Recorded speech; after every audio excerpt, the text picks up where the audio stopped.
What inspired you to become an advocate for veterans, and what should be done for them?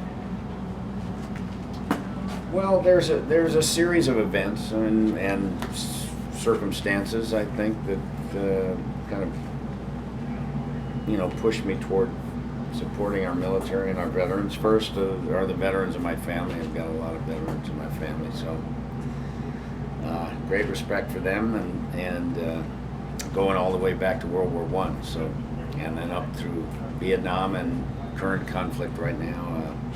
Nephew serving, so lots of veterans in my family. And then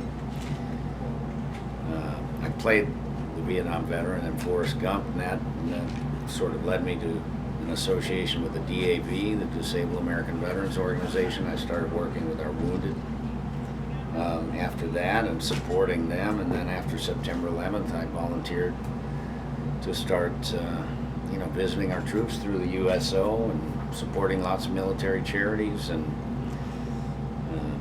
trying to do what I can to help our active duty folks that are deploying, overseas, and that started a whole series of events that takes me to military bases all around the country and all around the world, and the entertainment piece and the creation of my own foundation.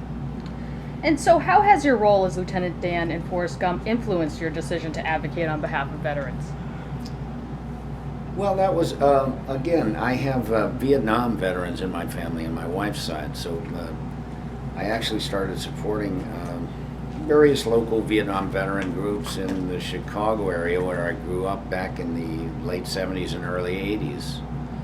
And so when the opportunity came to play the Vietnam veteran in Forrest Gump, I jumped at the chance. I really, was fortunate to get the part, and then it was through that part, and just a few weeks after the movie opened, that the DAV contacted me and asked me to come to their national convention, which I did, and they gave me a nice award for playing what they thought was a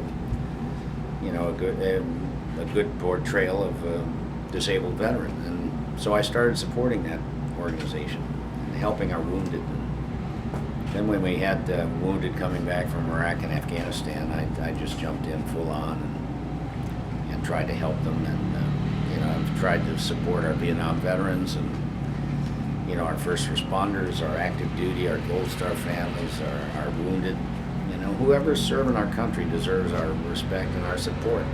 And I didn't serve myself, but I have a great appreciation for those who do, and I value my freedom, and I want to help those people out.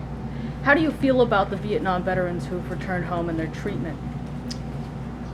Well, I remember what that was like as a young kid during the Vietnam War. And combat operations in Vietnam ended the year I graduated from high school, so I remember my parents being very nervous that I was going to get drafted and that kind of thing.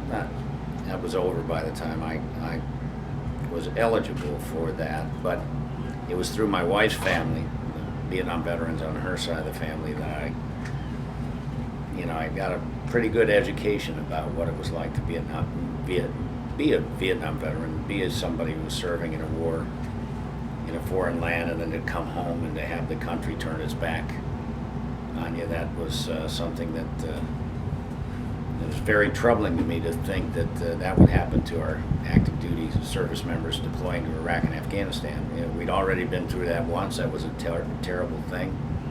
And we should never treat our veterans like that, no matter if you support the war or you don't or not. The people that volunteer to serve our country should be, supported no matter what.